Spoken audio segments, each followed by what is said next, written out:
Good afternoon and welcome to the live stream of day 2 of Diddy's trial. Um, we're just gonna jump right in. The trial right now is actually they've taken a lunch break, and I think they're scheduled to be back around 1 o'clock. So I wanted to hit some of the highlights from today's testimony. So today, pick back up with Philip. Is the name of the guy, the sex worker. Excuse me, the sex worker who was involved with the freak offs and was providing a lot of details yesterday. Um, they were kind of graphic, very explicit. Diddy's daughters actually left the courtroom. So they pick back up with him.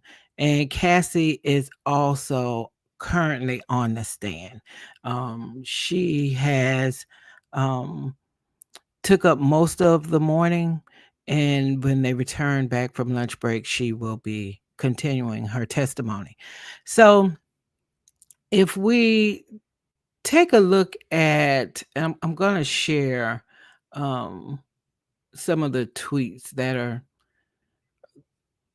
being posted because again there's no cameras in the courtroom at all.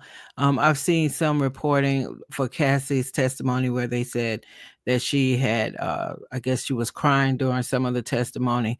These are the things that we cannot hear, we cannot see because we don't have any video or audio from the courtroom, but what we do have is reporting from folks who are there.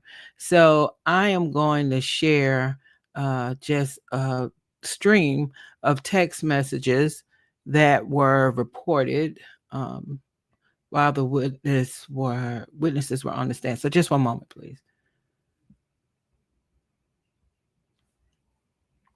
Okay, so like I said, they picked up with Philip, the sex worker who was on the stand yesterday, and I'm just gonna scroll down to the bottom of his so that we can kind of jump right into Cassie.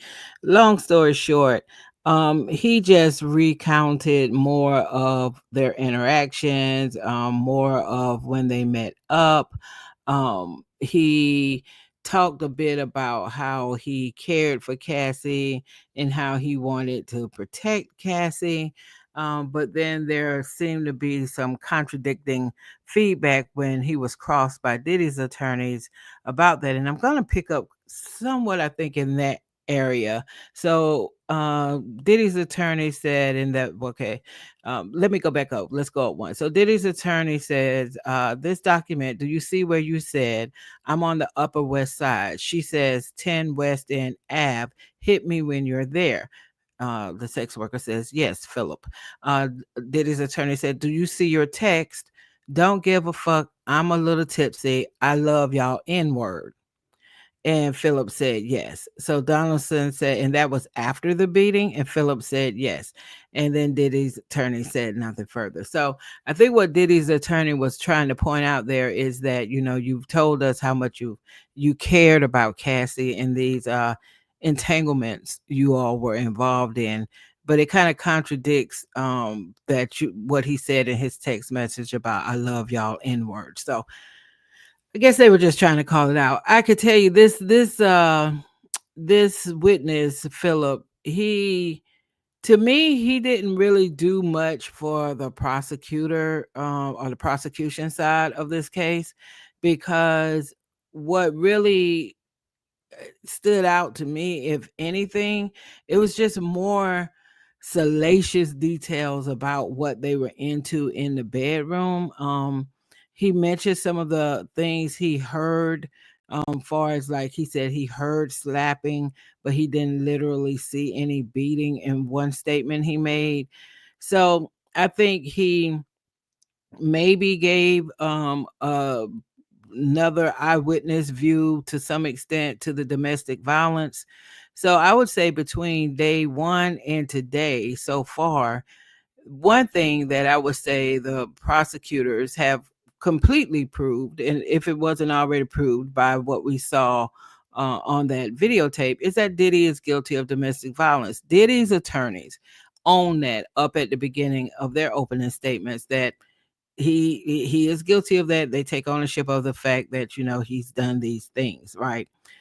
What they have not proven yet by what they've shared with us so far, and we're only on day 2. This is going to be an 8-week trial, so maybe it's to come. But what we haven't seen yet from the first 2 witnesses and now Cassie so far is the any evidence that would strongly support sex trafficking or would strongly support coercion. It just is not there yet. Maybe it is to come. Like I said, this is an 8-week trial. We're on day 2. But if we continue with the tweets from the reporter who's inside the courtroom, the USA attorney said, "I'm not sure how Mr. Fine's testimony would be relevant." Okay, so when they're talking here, Diddy's attorneys did not want Cassie's husband to be in the courtroom for certain parts of the testimony, and they said they didn't want him to be there because they may end up calling him as a witness. And so the attorneys on the prosecution side, pushed back a little bit at first because they didn't feel like him being there would make any difference. But then they came to an agreement that there would be certain parts of the testimony he would not be there for. Some of the comments I saw on social media around that is that people really thought this was really like a power move, and Diddy's attorneys were trying to put Cassie in a more vulnerable state by not having her husband in the courtroom. Don't know if that's part of their strategy or not. Just sharing what I saw some people saying around her husband not being allowed to be in the courtroom during the whole time while she's testifying. So there's that. So we pick up when Cassie takes the stand. The first question she's asked is, "How old are you?" She says 38. The prosecutor says, "What is your work?" She says, "Musician and entertainer." The prosecutor says, "How long were you with Sean?" And Cassie replies, 10 years. The prosecutor asks, "Did you get in arguments?" Cassie says, "Yes, it would result in violence, dragging." The prosecutor said, "What else did he do?" Cassie says, "Stomp me in the head if I was down." Prosecutor asks, "How frequently was he violent?" Cassie responded, "Too frequently, I would get black eyes and bruises." Again, all of this testimony is definitely supporting the fact that domestic violence really, it's not even debatable. He's definitely guilty of that. Prosecutor then said, "Let me show you a video." It's the LA hotel elevator lobby that's shown. And he asks Cassie, "Where is this?" Cassie says, "The Intercontinental in Los Angeles. It was after a freak off." Because one of the things we learned from the testimony yesterday, we saw on the video, of course, Diddy and Cassie when he was kicking her and she was down on the floor in front of the elevator at the hotel. What we didn't know until this trial was that in the hotel room, there was a sex worker there, a male, who was in the room. So, and we learned yesterday he was in the room and he was on a pull-out bed. So we learned that yesterday. So again, Cassie says that, it was the Intercontinental in Los Angeles. It was after a freak off. Prosecutor asked, "What does that entail?" Cassie replied, "The hiring of an escort, setting it up."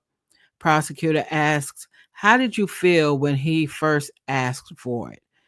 Cassie replied, "Confused, nervous. I wanted to make him happy." Prosecutor asked, "Did you agree to one when he first proposed one?" Cassie replies, "Yes. Then there were more. It wasn't something I wanted to do, at least not that frequently." Now, the "at least not that frequently" part, it is going to be interesting to see if when she's cross-examined by Diddy's attorneys, what do they do with that piece? Because what that is suggesting by her comment is that she is not opposed or was not opposed to the freak offs, but she just did not want to do them as often as he wanted to do them. So I don't know. I don't know how that lands even with a jury. Like, I don't know. Does a juror hear that and think, okay, well, then you weren't coerced if you were in agreement with doing them? Or maybe a juror could say, well, maybe she was in agreement with doing them, but she was coerced to the point she had to do it more often than she wanted to. I don't know. I think her saying that way, that that she did agree to the freak offs, but it was something. It wasn't something she said. It wasn't something I wanted to do. At least not that frequently. I don't know. I think that could put some different thoughts in the minds of jurors. So Cassie goes on to say, I didn't know what no could turn into. The prosecutor asks, what do you mean? Cassie says, making him angry. Prosecutor asks, what were you afraid would happen if you said no? Cassie replies, through time he had blackmail materials. I'm not sure what the journalist meant to type there. Prosecutor asks, what did you give the government? Cassie replies, laptops. The prosecutor says, I've handed up GXB. Do you recognize it? Cassie replies, yes, I've reviewed this drive. It has communications and documents pertaining to Mr. Combs. Prosecutor asks, did you review photos on it? Cassie replies, yes. Prosecutor asks, what's this photo? Cassie replies, it's me in 2004 with Carrie Morgan.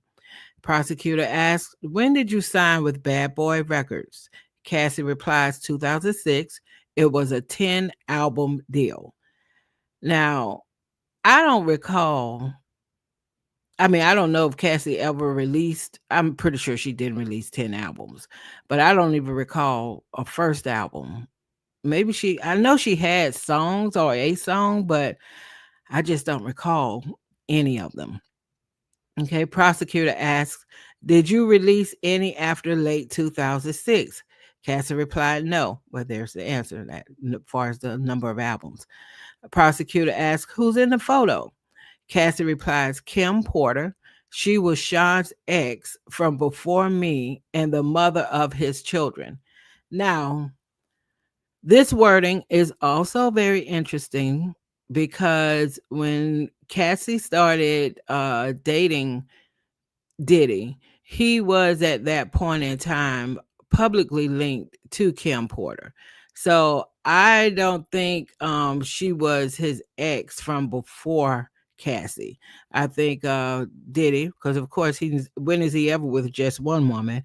But Kim was definitely still in the picture with Diddy when Cassie started getting involved with him. So the prosecutor asks, where did you celebrate your birthday in this photo? Cassie replies, in Las Vegas. Carrie Morgan was there too. We were out on his patio on my 21st birthday, VMAs. Prosecutor asks, what happened then? Cassie replies, Sean kissed me in the bathroom. I ran back to my hotel. I told Carrie. Now that gives the image of, like she's giddy and she's running back like, oh my God, I can't believe he kissed her. That seems like how she's maybe trying to present it there, like she couldn't believe that had happened. I guess that's supposed to be the first kiss, maybe. Maybe. Okay, so the prosecutor asks, when you got back to New York, Cassie replies, I'd visit him in the Trump Hotel in Columbus Circle. His apartment was being renovated. Prosecutor asks, what were you going with your music career? I'm not sure what the journalist meant when he put this on Twitter, y'all, or X. But anyway, Cassie replies, trying to come up with a concept. Sean called all of the shots. Um, Prosecutor asks, what is the age difference between you and Sean? Cassie replies, 17 years. Prosecutor asks, how did you feel when Sean invited you to hotels? Cassie replied, nervous, excitement. We're going to talk about music. He introduced me to oral sex. I didn't understand it. Okay. Now, when I was reading these text messages I'm sorry, not text messages, these X posts as they were coming through, I started to get a feeling, and I hated that I started to get this feeling because, I saw what happened to Cassie in front of the elevator. And again, to me, the domestic violence piece of what went down between her and Diddy is not even debatable. That happened. He's guilty of that. That's not debatable. But when it comes to these sexcapades, some of her energy that she was giving in some of these tweets, or the energy I was putting on it, because we're just reading it again, we don't see her, we can't hear her. But it felt almost like she was trying too hard to make us see her as this innocent dove who had no knowledge about anything like sex. What's that? Like oral sex. What's that? Like she was just clueless as to what any of this stuff was. And I don't know. It feels like an oversell to me. Um, and I'm not sure I'm buying as I'm reading these texts. I keep saying text. As I'm reading these posts on X, I'm not sure I'm buying it.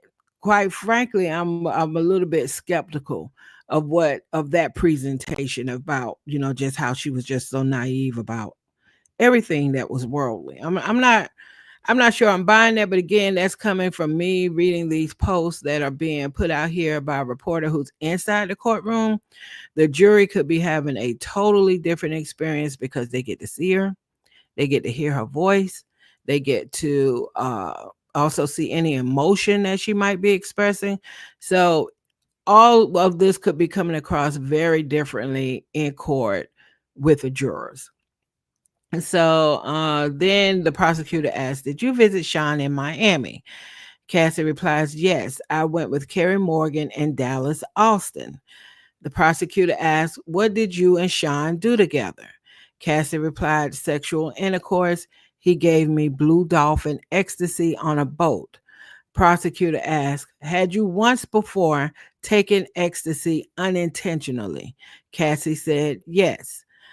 Prosecutor said, "How did you take ecstasy unintentionally?" Cassie said, "It was in Gatorade." The prosecutor asked, when you took it intentionally with Sean, how did it feel?" Cassie replied, "Like rolling." Prosecutor asked, at the time, "What did you think?" Cassie replied, "That we are spending a lot of time together." Um, So she unintentionally took ecstasy at one point because it was in Gatorade. It's not indicated here on what this reporter who's inside the courtroom posted if she said that this Gatorade was given to her by Sean or by Diddy, because it's not stated here that that's what she said. That could be a totally different incident, a totally different situation. Can't tell from what's posted here. But then she did take it intentionally with Sean. She said that it made it feel like she was rolling. She's not saying here that he forced her to take it. So again, at this point of the testimony, this is what she's saying. So maybe we're going to get, as her testimony continues this afternoon, she's going to maybe talk more about how she was coerced or forced to do whatever, because so far this morning that hasn't come across strongly in the comments that she's made. So then Cassie said she thought they were monogamous. The prosecutor says, "Was it made public?" Meaning their relationship. Cassie replied, "No, I was his artist, also his family, his children, and also Kim Porter." I'm adding that part. The prosecutor asks, "Who was linked to him publicly?"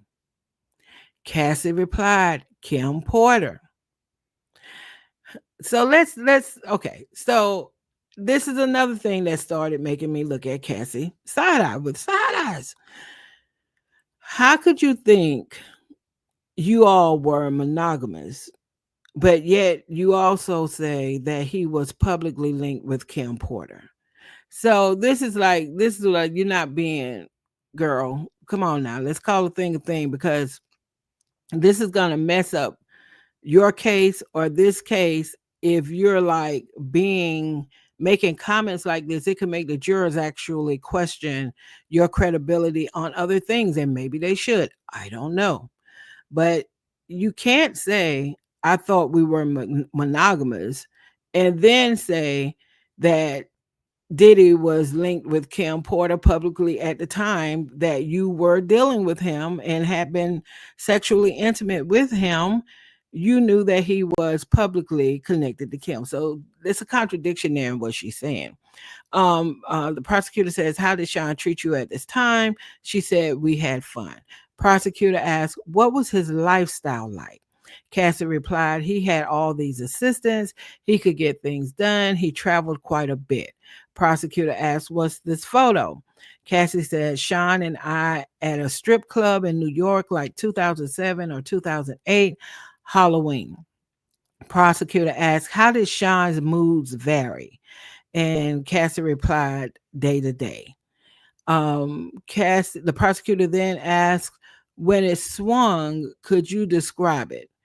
Cassie replied, anger, zoning out. Prosecutor asked, how did it impact you? Cassie replied, greatly. The next thing I knew, I was getting hit in the face. There was also psychological abuse. He'd tell me to watch my mouth, change my face. Again, this supports that Diddy is 1000% guilty of domestic violence. Okay. Prosecutor asked, how would he keep tabs on you? Cassie replied, we didn't live far apart. He'd send security to come find me or a trusted assistant. Prosecutor asked, like who? Cassie replied, David James or Christina Coram. And I think Christina Coram is Diddy's assistant, or was, before all of this went down. Prosecutor asked Cassie, was your relationship with Diddy exclusive? Cassie replied, no. Prosecutor asked, did you see other men? Cassie replied, yes. Prosecutor asked, did Sean see other women? Cassie replied, yes. He said, I am Puff Daddy. I was insanely jealous. So going back to her comment about she thought they were monogamous, I'm not understanding. You couldn't have thought you all were monogamous when he was actually still with Kim in the very beginning. And you could not have thought you were monogamous when you were seeing other men and he was also seeing other women. So I'm not really sure where the thought of monogamy was validated here and what she said today. She should have never thought they were monogamous by what the situations were. Um, but anyway, the prosecutor said, did you move to LA with him? Cassie replied, yes, he wanted to be close to his kids who were there. Prosecutor asked, where did you live in LA? Cassie replied, she provides the address and the name of the condos. Prosecutor asked, how tall was the building? And Cassie replied, no more than 17 floors. Now, I don't know if he's asking that because I think there's some allegation about Diddy threatening to hang somebody off a balcony or actually hanging somebody off a balcony. So maybe that'll come up later. Prosecutor asked, where did Sean live? And then she provided Sean's address, and she said Sean would use a golf cart to get back and forth. Prosecutor asked Cassie, who paid your rent in LA? Cassie replied, Sean, except when I had the house in Studio City. The prosecutor asked, why'd you pay then? Cassie replied, I could afford it then, and I wanted to have some control. It was accepted. By whom? Cassie replied, Sean. So that is giving probably one indicator of just him wanting to have that type of control, which is still connected to the whole domestic violence part of what has been talked about for the past 2 days.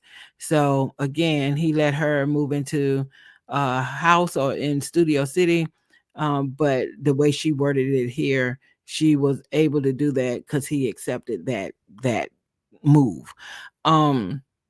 Prosecutor asked, how many songs did you write while with Sean? Cassie replied, hundreds. Most were never released. Some got leaked on the internet, some on mixtapes. Prosecutor asked, how many albums on your deal were not released? Cassie replied, 9. Okay, so she must have released one album. I don't know.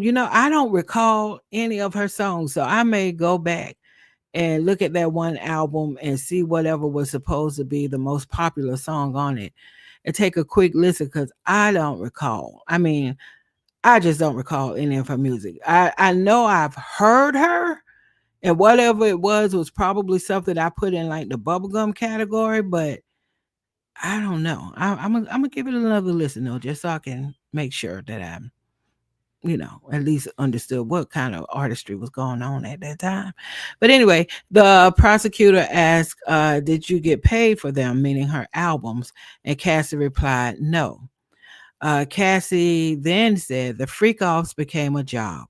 There was no time to do anything else but do them, then try to recover.